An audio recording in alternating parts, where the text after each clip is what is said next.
언론, 여긴 국민 라디오.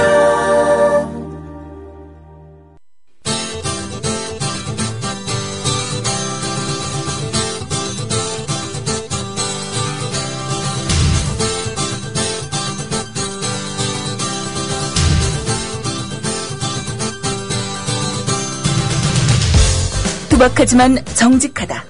비평을 비평하는 남자 서영석. 그가 바라본 세상. 사설과 칼럼을 통해 오늘을 짚어본다. 서영석의 라디오 비평. 안녕하십니까, 서영석입니다. 검찰의 수사가 역시나로 흘러가고 있습니다. 심지어 정윤회 씨는 어제 검찰 조사에 출석하면서 이번 사건과 관련해서 자기 자신에 대해서 불리한 정보를 퍼뜨렸거나 혹은 이를 보도한 언론에 대해서도 맛을 보여주겠다는 뉘앙스로 이야기를 했습니다. 박근혜 대통령이 그 배경에 있으니까 그런 얘기를 한다. 그런 평가를 들을 수밖에 없는 상황입니다. 보수 수구 언론들의 반응도 결코 긍정적이지만은 않습니다. 조선일보를 찜쪄먹는 문화일보마저 어제자 신문 사설에서 이렇게 얘기했습니다. 문건 유출을 둘러싼 행사 책임과는 별개로 김기춘 실장 등의 지휘 책임이 결코 가볍지 않다. 찌라시라는데도 버젓이 대통령 기록물로 등록됐는가 하면 지난 4월 그 청와대 찌라시 유출자를 박경정으로 지목하고도 문책도 후속 대책도 없었고 또 그동안 유출된 문건 100여 건을 회수해서 검찰의 영장 집행전에 이미 제출했다니 이보다 더 무책임하기도 힘들 것이다. 재반 문제의 근원은 박 대통령이 과연 파문의 본질을 직시하고 있느냐 하는 점이다. 9일 국무회의에서 국무위원의 직책은 국민을 대신하고 그 실행이 나라의 앞날을 좌우하는 것이라고 한 발언은 바로 스스로에게 돌려야 할, 그래야만 시적으로 적절한 말이 될 것이다. 이는 역설적으로 국민 상식과의 불통을 보여줄 뿐이다. 박근혜 대통령의 지지도가 30%대까지 급락했다는 조사까지 나왔다. 청와대 3인방의 거취가 박 정권 3년차의 성패를 가를 것이다. 라고 문화일보가 이렇게 훈계를 했습니다. 참 저도 좀 기가 막히더라고요. 문화일보가 이런 훈계를 할 자격이 있는 신문인지는 변론으로 치고 오죽했으면 그러겠습니까? 국무위원의 직책은 국민을 대신하고 그 실행이 나라의 앞날을 좌우하는 것이라고 박근혜 대통령이 얘기한 것은 유진용 장관이 자기가 수첩에 적어서 대통령이, 일국의 대통령이 일개 부처에 국장과 가장 이름을 적어가지고 참 나쁜 사람들이라고 잘라라고 지시했던 그 유진용이 그런 사실을 언론에 얘기하니까 이리 얘기한 것 아닙니까? 참, 대통령 쪽팔리기 짝이 없습니다. 창피합니다. 그러나 문화일보마저 얘기하듯이 그 이야기는 국무위원의 직책은 국민을 대신하고 그 실행이 나라의 앞날을 좌우하니까 입조심해라라는 박근혜 대통령의 그 이야기는 유진용에게 향해야 될 화살이 아니라 바로 박근혜 당신에게 가야 될, 스스로에게 얘기해야 될 훈계인 겁니다.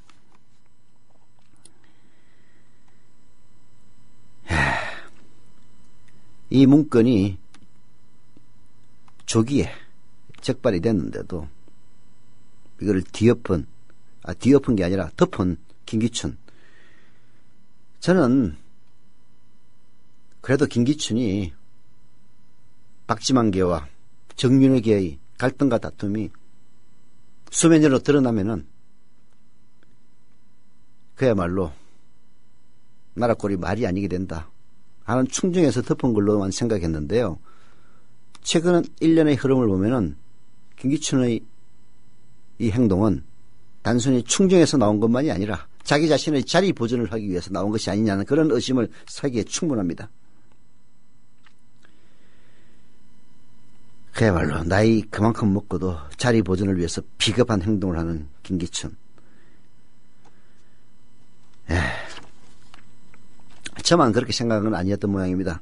동아일보도 오늘 사설에서 보니까요, 어제 서울중앙지검이 정윤회 문건에서 비선 실세로 지목된 정윤회 씨를 소환해 조사했다라고 쓰면서 국정개입 의혹을 받고 있는 정 씨는 심경을 묻는 취재진에게 이런 엄청난 불장난을 누가 했는지, 불장난에 춤춘 사람들이 누구인지 다 밝히시리라고 생각한다라고 얘기했다라고 하면서 정 씨의 위세가 느껴지는 발언이다라고 썼습니다.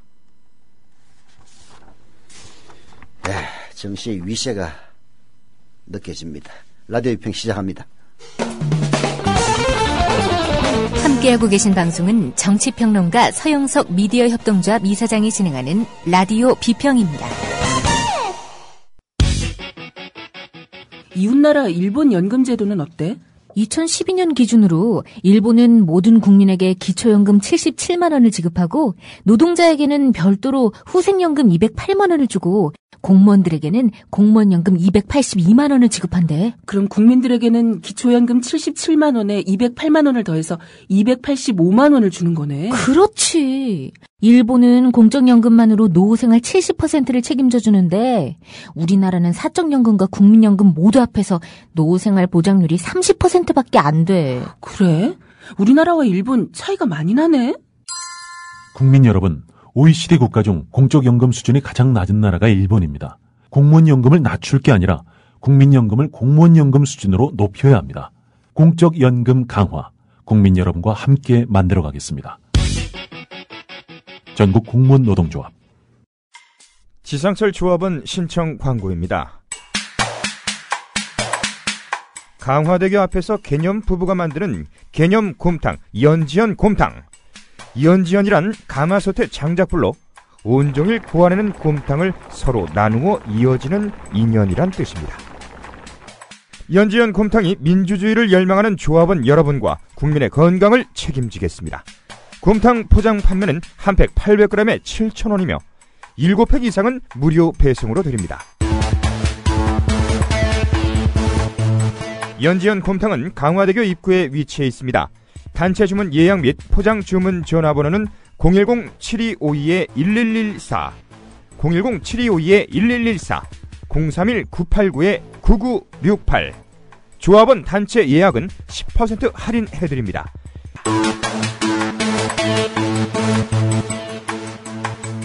포장 판매 금액의 10%는 국민TV 후원금으로 쓰입니다.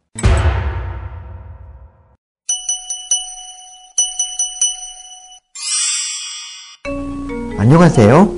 기생충 박사 서민입니다. 개미 몸속에 창형흡충이라는 기생충이 살고 있었습니다. 이 기생충은 소의 몸속으로 들어가야 어른이 돼서 자손을 번식시킬 수 있었지만 소가 개미를 먹지 않는 게 문제였습니다. 창형흡충은 방법을 찾았습니다. 개미 머릿속에 들어가 개미를 조종함으로써 개미로 하여금 소가 먹을 풀에 매달려 있게 만들었어요. 결국 창형흡충은 어른이 돼서 알을 낳을 수 있었습니다. 꿈을 가지고 있으면 그 꿈을 이루는 방법도 찾아내기 마련이라는 것을 창형흡충은 잘 보여줍니다. 국민TV 청취자 여러분, 당신이 꿈꾸는 세상은 어떤 것인가요? 참여연대가 그 꿈을 함께 실현해 나가겠습니다. 회원 가입은 전화 02-723-5300번으로 연락 주십시오. 시민의 힘으로 운영되는 참여연대는 정부의 지원금을 받지 않습니다. 네, 정윤회 문건 진위 여부를 대한 검찰 수사.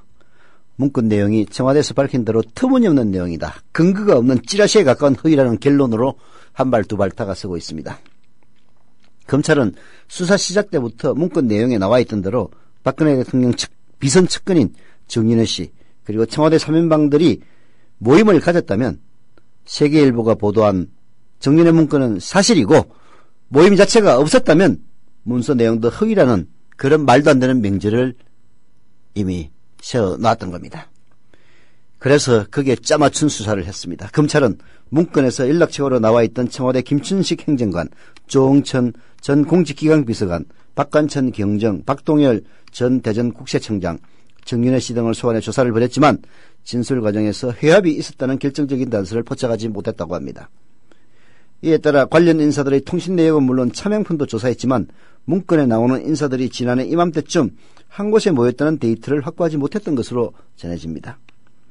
따라서 검찰은 수사 초기에 세워나왔던 명제대로 관련자들의 회합 사실을 발견하지 못했으니 정윤회 문건의 진위는 허위로 보인다는 결론을 조만간 발표할 것으로 보입니다. 아니, 이게 말 되는 이야기예요? 회합 사실이 없었다 손 치더라도 정윤회 문건의 핵심은 이들이 직간접적으로 국정을 농단했다는 이야기입니다. 왜 검찰은 유진용 그리고 박근혜 소환해서 조사하지 못합니까? 뭐 박근혜가 현직 대통령이면 최소한 서류조사, 서면조사라도 해야 될 것 아닙니까? 과연 승마협회 감사와 관련해서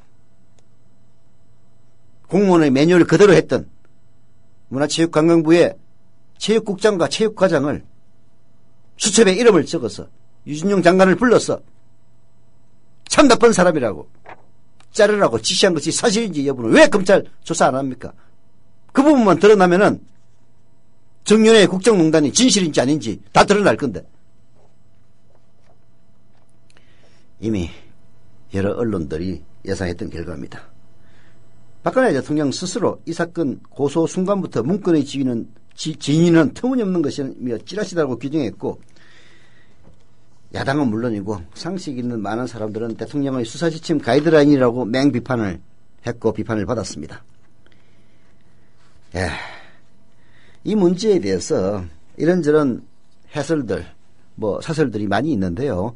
오늘 제가 아침 조간을 쭉 리딩 해보니까, 요즘 읽어본다는 얘기보다도 영어를 쓰니까 또 유식해 보인다고 그러더라고요. 읽어보니까, 독헌뉴스의 정윤회 문건, 김기춘 미스터리와 검찰의 퍼즐 수사라는 제하의 기사가 가장 상세하고, 이야기가 됐습니다. 그래서 제가 그 부분을 지금 읽으면서 설명을 해드리고 있는데요. 자, 이어지는 이야기, 저희, 듣기 싫은 목소리가 아니라 아름다운 목소리로 계속 들어보겠습니다. 이는 문서 진위에 대한 범죄 혐의 수사가 아니라 사실 규명 조사를 벌인 검찰의 수사일 뿐이어서 문서 자체의 내용이 완전히 터무니없고 황당한 얘기라고 믿는 사람은 수사 결과 발표에 관계없이 줄지 않을 것이다. 우선 문건이 작성된 이유부터 살펴보면 검찰 수사가 명제 자체부터 잘못 설정했음을 알 수 있다. 박관천 경정이 작성해 김기춘 비서실장에게 보고한 문건의 제목은 청 비서실장 교체설 등 관련 VIP 측근 동향이었다. 그렇습니다. 이 문건의 성격은 청와대 공직기강 비서관실이 비선실세 정윤회 씨와 청와대 3인방들의 국정개입 의혹을 적시한 엄밀한 의미에서 동향보고 문건이었습니다. 청와대가 박관천 경정이 사용한 컴퓨터 문서 파일을 복구한 결과 첫 초안 문건의 제목은요, 비서실장의 사퇴설과 관련한 언론 동향이었습니다. 조응천 공직기강 비서관과 박관천 경정이 취임 4개월밖에 안 된 김기춘 비서실장의 사퇴설이 흘러나오자 교체설의 배후를 캐기 위해서 조사와 문서 작성을 시작했음을 유추할 수 있는 대목입니다. 박관천 경정은 이후 보강조사와 문서 수정을 거쳐서 청 비서실장 교체설 등 관련 VIP 측근 즉 정윤회 동향 문서를 최종 생산하기에 이릅니다. 이 문건은 조응천 비서관을 통해서 홍경식 당시 민정수석, 김기춘 비서실장에게 보고됩니다. 박관천 경정의 보강조사와 문서 보완 과정에서 출발은 비서실장 교체건으로 시작됐는데 결과는 정윤회의 국정개입 의혹 전반을 옮겨갔던 겁니다. 조응천의 인터뷰와 박경정의 검찰 진술 내용에 따르면 박관천이 작성한 당시 문건은 동향 보고 수준이었다고 보는 게 맞습니다. 여기에는 근본부터 잘못되어 있는 거예요. 동향 보고를 했기 때문에 그 진위를 아주 자세하게 파악을 하고 보고 만든 문건이 아니라는 이야기입니다. 이러이러한 얘기가 있다. 그러나 제보자들의 신분이나 그리고 제보자들의 이야기의 논리성으로 볼 때 60% 이상은 맞다라고 보고 이 동향 문건을 작성했던 겁니다. 조응천 비서관이 문건의 신빙성이 6할 이상이다고 밝힌 것도 이 문서가 이번 사건의 키맨이자 TK 인맥의 거물이라고 할 수 있는 박동열 전 대전지방국세청장이라는 나름대로 신뢰할 만한 인물에서 얻은 정보였기 때문이었다는 겁니다. 이어지는 내용입니다. 문제는 청와대가 동향 보고인 이 문서에 대해 정식 감찰 조사를 벌여 문서의 진위를 확인했으면 됐을 텐데 김기춘 실장은 무슨 이유에서인지 보고를 받은 뒤 걱정하지 말라는 취지의 말만 하고 감찰 지시를 별도로 내리지 않았다. 당사자들의 진술 내용에 따르면 조응천 비서관과 박관천 경정은 정윤회 문건을 보고한 뒤 김 실장으로부터 추가 보강 지시나 감찰 지시를 기다리고 있었지만 김 실장으로부터 다음 지시가 내려오지 않은 것으로 보인다. 일단 60% 정도 되는 진실이라고 믿을 만한 그런 인물로부터 받은 정보이기 때문에 동향을 보고를 하고 추가 지시를 받아야 일이 진척이 됩니다. 야, 그거 들어보니까 문제가 좀 심각한데 검찰 경찰하고 협조를 해서 이거 비밀리에 내사를 좀 하시오 라든지 뭐 이런 이제 지시를 받으면 그다음부터 사실상 진위 파악에 나서는 겁니다. 그런데 그 이전의 문건이에요. 근데 왜 이게 거기서 스톱이 됐느냐? 바로 여기에 김기춘이 나오는 겁니다. 김기춘이 보고를 받았으면 후속 지시를 해야 됩니다. 그런데 묵살했습니다. 곧이어 문서를 작성한 박관천 경정, 별다른 경위 설명도 없이 경찰 복귀라는 그런 칼을 맞습니다. 뭐 아시겠지만은 이명박 정권 이후에 경찰이나 검찰은 이제 현직으로 못 가니까 옷을 벗겨서 보낸 다음에 다시 검찰로 옷을 입혀서 불러가지고 영전시키는 그런 수법을 씁니다. 여하튼 검찰 경찰 일단 청와대로 가면 영전 코스입니다. 박관천도 청와대로 갔으니까 이제 영전될 거다 아니면 승진할 거다라는 기대를 품고 가가지고 공직기강 비서관실에서 야 김기춘 교체설 경질설 왜 나오는지 조사해봐라 해가지고 나름대로 열심히 조사를 해서 보고서를 올렸는데 그 보고서를 직접 받은 그 경질설의 주인공이었던 김기춘은 오히려 박관천을 물먹였던 겁니다. 박관천이 1월 6일 이 문서를 만든 뒤에 다음 달인 2월에 청와대에서 쫓겨나고 경찰로 복귀합니다. 이어서 4월 초에 문서 유출 사건이 터지고 조응천 당시 비서관도 버티지 못한 채 4월 15일 청와대를 떠납니다. 그때 또 과정이 웃기지 않습니까? 조응천에게 정윤회가 전화를 겁니다. 전화번호 모르는 경우니까 당연히 안 받았겠죠. 그랬더니 누구 비서관이었나 이재만인가 안봉근인가 누군가로부터 아니 그 저기 정윤회 형님 전화 좀 받으시오 라는 얘기를 들었다는 것 아닙니까? 그래도 안 받았더니 바로 사표 내라고 얘기를 했다는 것 아닙니까? 정윤회와 3인방 실세들의 국정개입 의혹을 처음으로 제기했던 두 사람은 동향보고 수준의 문건에 대해서 정식 감찰조사 기회도 갖지 못한 채 축출돼 버렸던 겁니다. 이런 상황 속에서 조사를 하니까 그따위밖에 안 나오는 겁니다. 도대체 1월 6일 문서 생산 이후 어떤 일이 벌어진 걸까? 현 단계에서 가장 설득력 있는 배경은 청와대 3인방이 공직기강 비서관실에서 해당 문건을 작성한 사실을 파악하고 조응천과 박관천에 대해 공격에 나섰을 가능성이 제일 높다고 판단된다.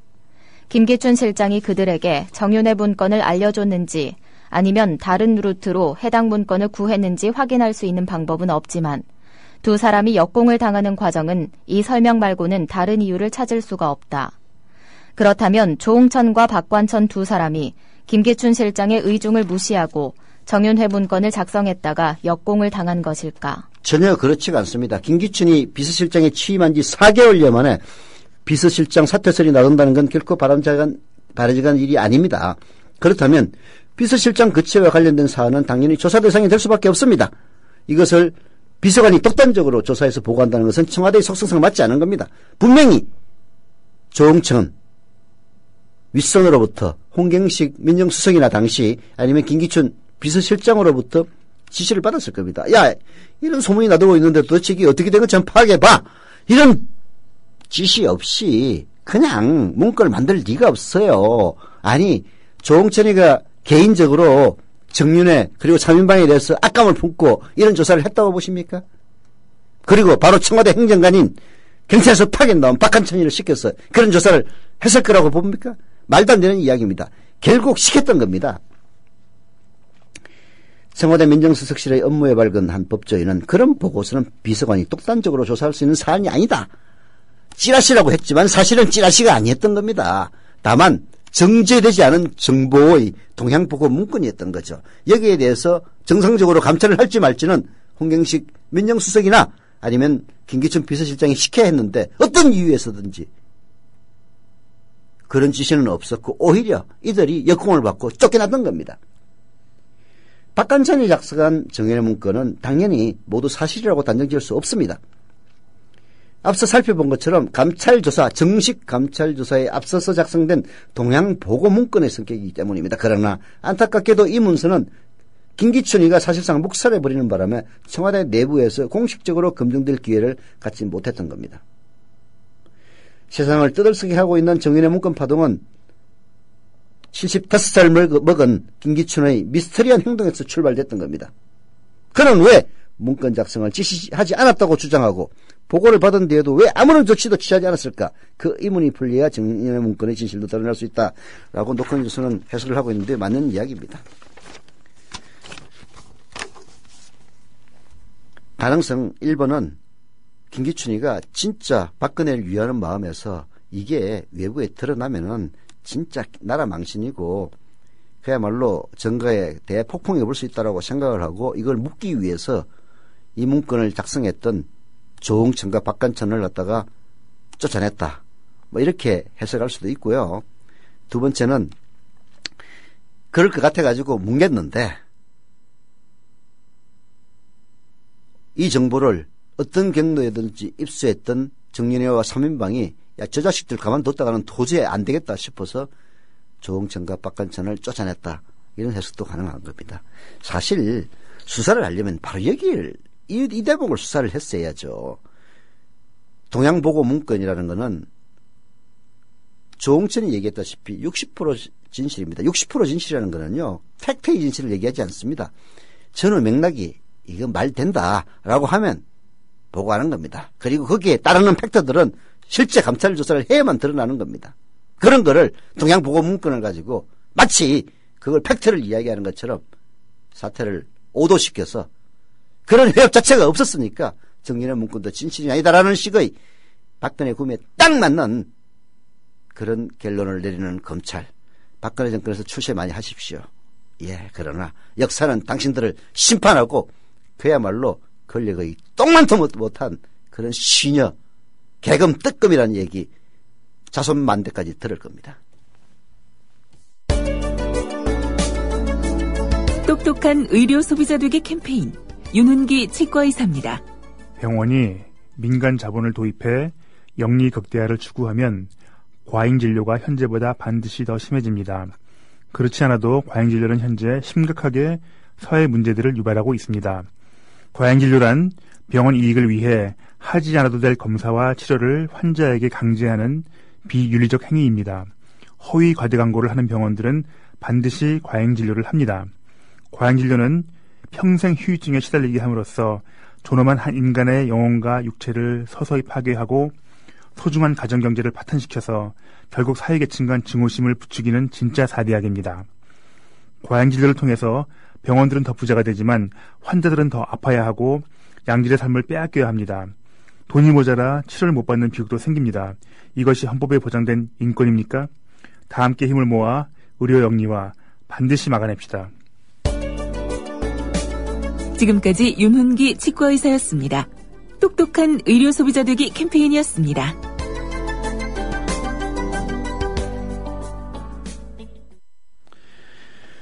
네. 남방 큰 돌고래님. 어저녁에 조합원 가입하시고 출자금 나귀 주셨네요. 감사드립니다.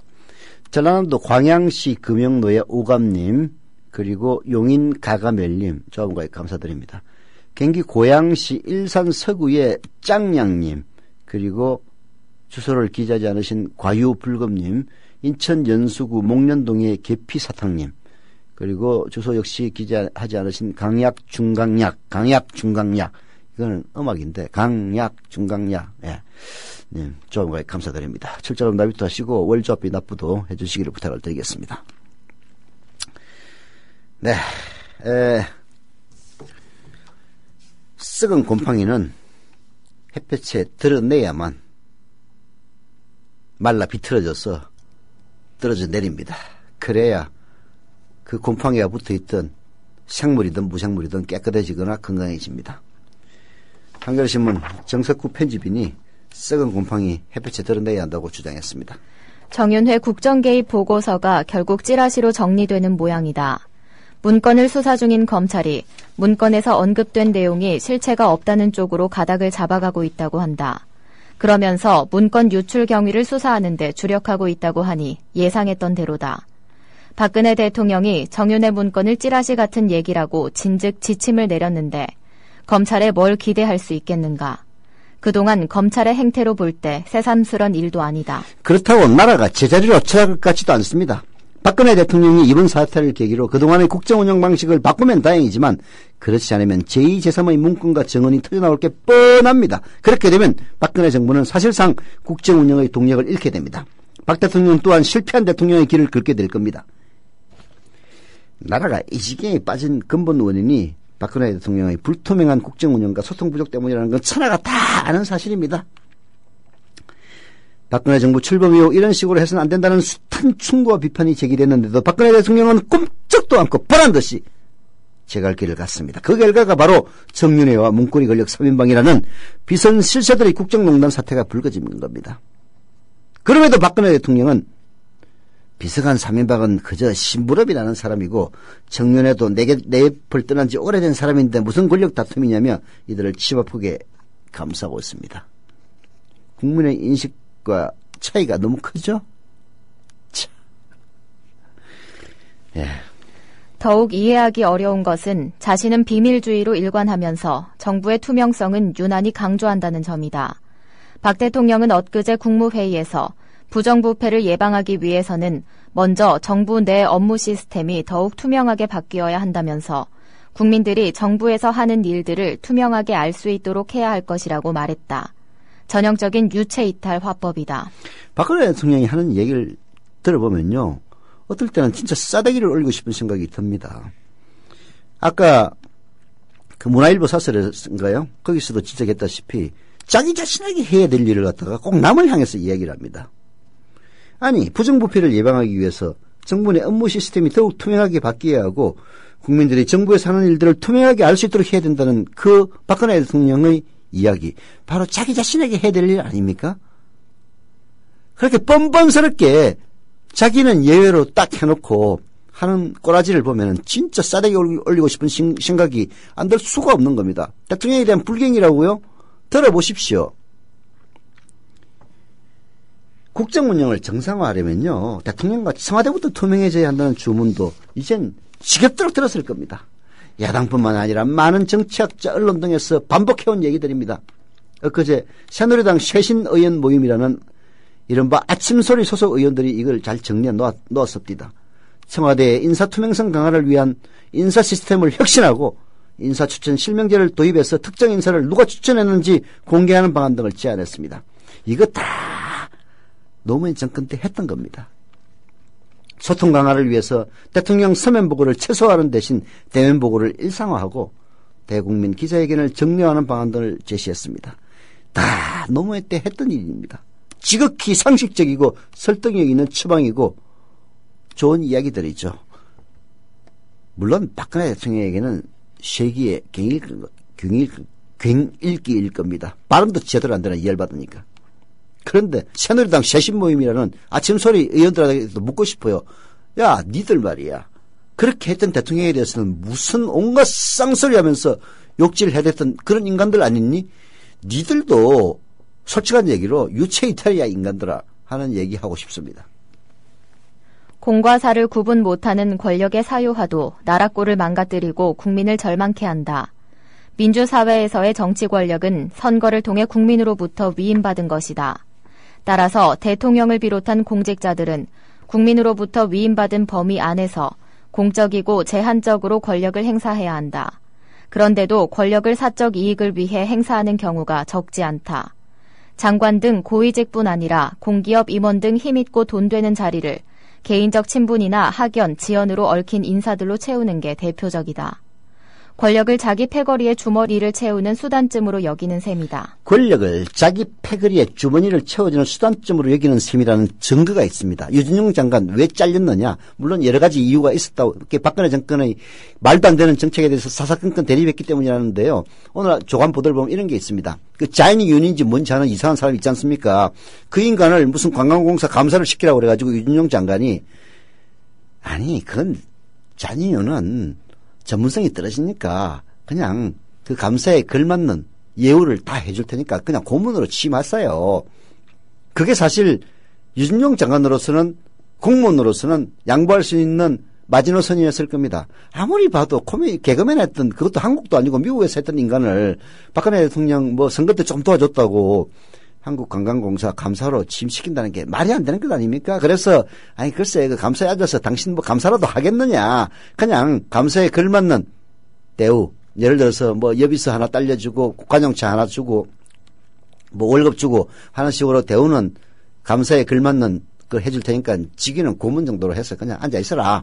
이렇게 했더니 자인위원이 그 뭐 자기 추천해준 인간한테 여여히 달려가가지고 나 감사 안 시켜준대요 하니까 유진용 잘랐다는 얘기 아닙니까? 바로 그게 권력을 자기 패거리에 주머니를 채워주는 수단으로 여기고 있다는 결정적인 증거입니다. 거기에 대해서는 검찰 수사 안 합니까? 비밀주의와 공적의식 결핍은 동전의 양면이다. 그 둘은 서로 상승작용을 하면서 사회를 부패시키고 나라를 혼란에 빠뜨린다. 아무리 국가관이 투철하고 공인의식이 철저하더라도 아무런 감시나 견제도 받지 않는 장막 뒤에 있게 되면 검은 유혹을 뿌리치기 어렵다. 그런 어둠 속에서는 주요한 국가정책과 인사가 공적 조직이 아닌 비선 실세들에 의해 결정되고 확인되지 않은 온갖 소문들이 난무한다. 정윤회 문건은 비밀주의가 낳은 필연적인 결과물이다. 박근혜 대통령은 자기 자신이 세습 왕조의 여왕쯤으로 착각하고 있는 게 분명합니다. 왕들이 되게 그렇게 얘기해요. 밑에 있는 공무원들은 투명하게 하라고 합니다. 자기는 전혀 투명하지 않으면서 왜? 밑에 있는 공무원들 투명해야 자기 말 듣는지 안 듣는지 감시가 용이하니까 자기 빼고는 다 투명하라고 얘기를 해요. 그런 사람 또 있습니다.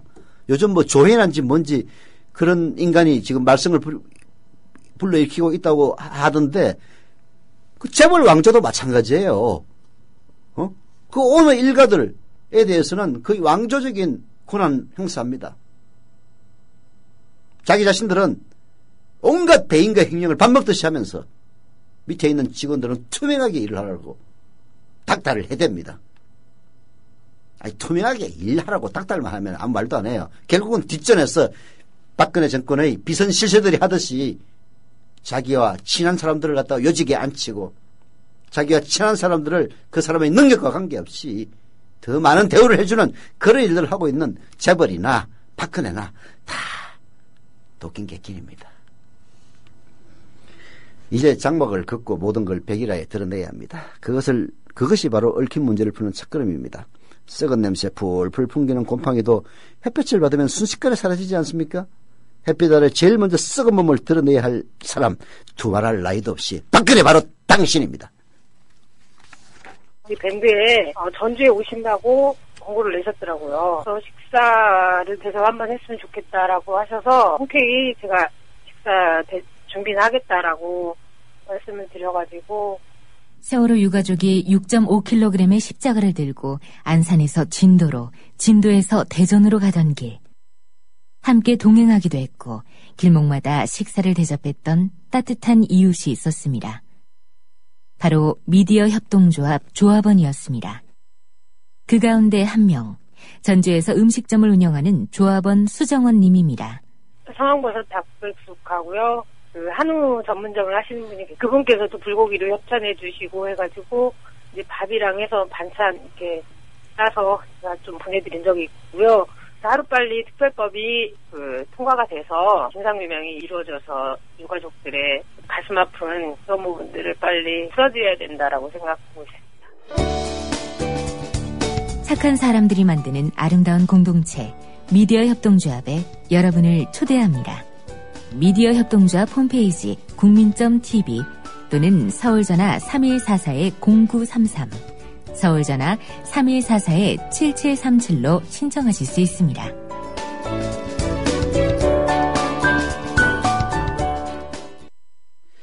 이영곤 조합원의 탐나오렌지를 소개합니다. 광고입니다.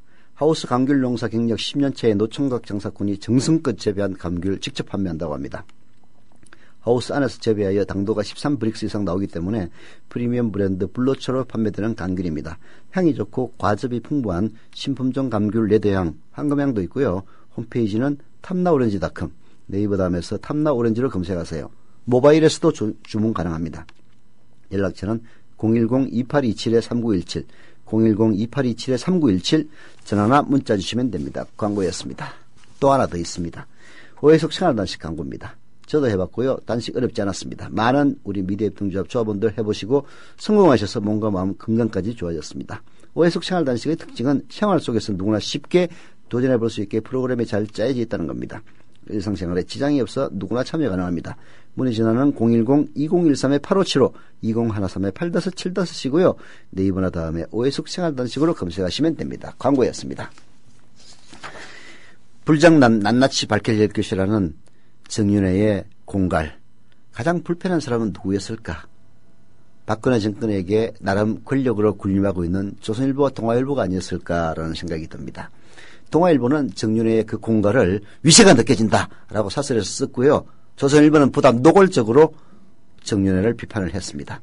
불장난 밝혀질 것이라는 정윤회 발언을 보는 불편한 시선들. 조선일보 사설입니다. 박근혜 정권의 비선 실세라는 의혹을 받아온 정윤회 씨가 어제 검찰 조사를 받기 위해 서울중앙지검에 출석했다. 이 정부 출범 후 정 씨가 취재진 앞에 공개적으로 나타난 것은 처음이다.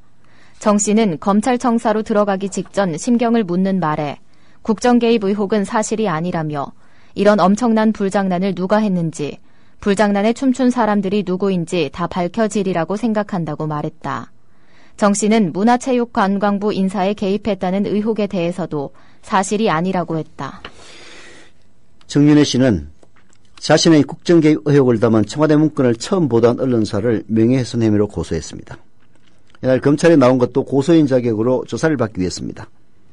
정 씨의 변호인은 최근 정 씨와 청와대 일부 비서관을 위계에 의한 공무집행방해 혐의 등으로 고발한 새정치민주연합에 대해 무고죄로 고소할 방침이라고 밝혔습니다. 참 정윤회 위세 쩝니다. 쩔어. 정 씨는 자신도 피해자라는 억울함을 호소하기 위해 불장난이라는 말을 했을 수 있다. 그러나 정 씨의 발언과 정 씨의 변호인이 제1야당까지 고소하겠다고 나선 것을 보면 꼭 그렇지만은 않은 것 같다.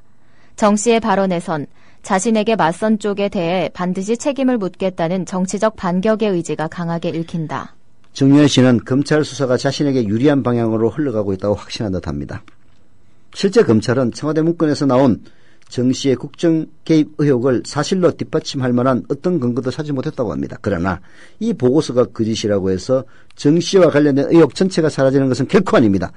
정윤회 씨와 대통령 주변 문고리 비서관들의 관계를 비롯한 중요한 의혹들은 여전히 풀리지 않은 상태다라고 조선일보마저 지적을 합니다. 정 씨는 박근혜 대통령이 처음 정계에 발을 내딛던 1998년부터 대통령을 지근거리에서 보좌했던 사람이다. 올해 이혼한 정 씨의 부인은 1970년대 한동안 박 대통령이 크게 의존했던 최태민 목사의 딸이다. 이런 정 씨와의 오랜 인연 때문에 박 대통령은 정치적 고비마다 곤욕을 치러왔다. 지금은 정 씨와 관련된 의혹으로 인해 나라 전체가 술렁이고 있다. 이런 사정을 조금이라도 의식했다면 정 씨는 불장난 운운하기에 앞서 지금의 상황을 불러온 것에 대해 단 한 번이라도 국민 앞에 사과하거나 고개를 숙였어야 한다. 조선일보마저 이런 지적을 한다는 이야기는 정윤회가 불장난 운운하면서 맛을 보여주겠다고 대가를 지불하게 하겠다고 그런 뉘앙스로 얘기한 데 대한 역풍이 거셀 거라는 점입니다. 조선일보는 이렇게 사설로 마무리를 짓고 있습니다. 세계 10위의 경제대국으로 올라선 대한민국에서 권력 비선이란 말이 나오는 것 자체가 창피스러운 일이라고요. 참 조선일보도 염치 없는 신문인 건 틀림없는 것 같습니다. 권력 비선, 자기가 권력 비선이 아니니까 열받는 겁니까? 솔직한 얘기로.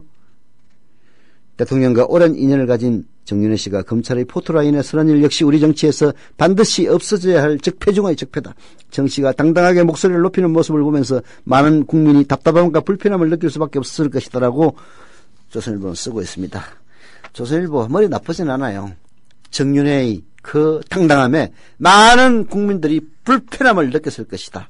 그것은 곧 박근혜의 지지도 하락과 그리고 자기 자신들의 이익을 지켜주는 이 정권 그리고 이 정당 새누리당의 몰락을 가져올 것이라는 것에 너무나 안타깝고 당황해서 정윤회에게 충고하는 겁니다. 국민TV 뉴스K를 통해 1인 시위를 벌이세요. 뉴스K 방송 중 국민TV 스튜디오 시창 앞에서 손팻말 시위를 하실 의향이 있는 조합원 여러분이라면 누구나 가능합니다.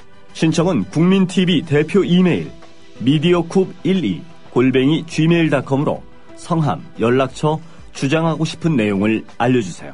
지방에 거주해 참여하기 어려운 분들을 위한 대리 1인 시위도 가능합니다. 여러분의 많은 참여를 바랍니다. 예, 라디오 평 오늘 순서 여기서 마치겠습니다. 여러분 내일 다시 뵙겠습니다.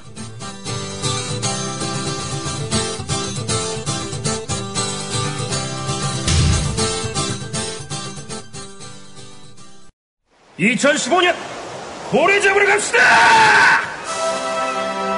2015년 해맞이 행사가 2014년 12월 31일 수요일 오후부터 이튿날 2015년 1월 1일 목요일 오전까지 주문진 앞바다가 눈앞에 펼쳐져 있는 강원도 강릉 청소년 해양수련원에서 열립니다. 서영석, 김용민의 정치 토크, 정영진의 불금쇼 생방송 공개방송으로 함께하고 조합원 모두가 해돋이 장관을 함께 바라보며 한 해 희망을 기원하는 시간으로 꾸밉니다. 가족 단위의 참여를 환영하며 푸짐한 먹을거리, 어린이를 위한 특별한 시간도 약속합니다. 자세한 안내는 국민TV 홈페이지 지역협의회 모임 안내 게시판을 참고하세요.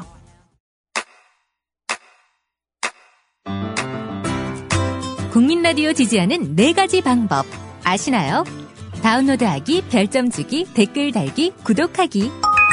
국민라디오를 보다 많은 이들에게 전할 수 있는 가장 손쉬운 방법. 다운로드하기, 별점 주기, 댓글 달기, 구독하기. 잊지 마세요. 다운로드하기, 별점 주기, 댓글 달기, 구독하기.